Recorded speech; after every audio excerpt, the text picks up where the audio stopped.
Mr. Stanley Madiri, athletics coach from Zimbabwe. I believe you are behind Jody Williams, World Junior Champion 2011. Yes, indeed. Jody Williams, she's now 17. I've coached her since she was 12. She won the World Youth Double Gold, 100 meters and 200 meters in France then. And then she followed that one up with the World Junior Championship in Moncton, Canada, where she won gold in the 100 meters and a silver in the 200 meters. Okay, that's good. And any of your latest achievements, maybe 2012? Oh yeah, just last year again at the World Youth Championships at Desiree Henry, win the 200 meters, 200 meters gold. She won that one.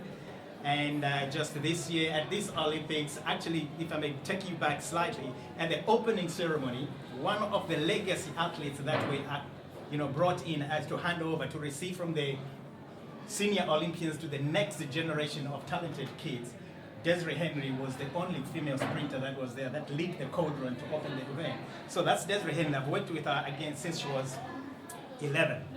And come to the senior athletes, there is the 400-meter silver medalist, Christine Ohurugu. I do all her speed work. Okay, sounds like you're doing a great job here in the United Kingdom.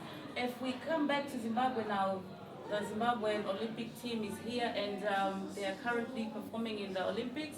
No medals yet for Zimbabwe. And is there any hope of any medals, do you think, with the remaining events? I wouldn't think so. I really wouldn't think so. I don't think the medal expectation would in itself have been realistic, as it were, even right from the start. Because obviously their times and their performances would not have gotten them to a place where they would medal, as it were.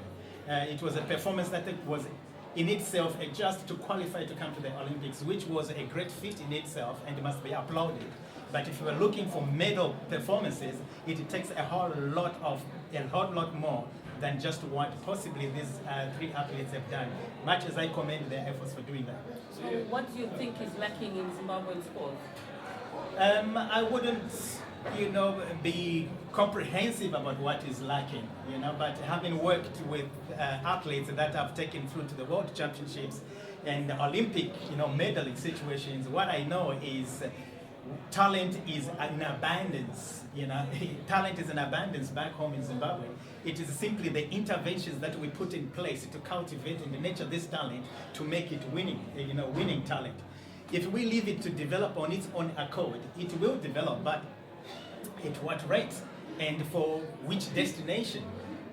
Talent has got to be directed to certain points of attainment throughout its development pathway, and that's the template that I'm using here to move these athletes to get them to the places where they've won the championships.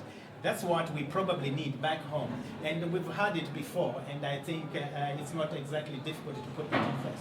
Okay, you are currently based here in the United Kingdom. What input do you think you will have to Zimbabwean athletes, or how do you think you can assist?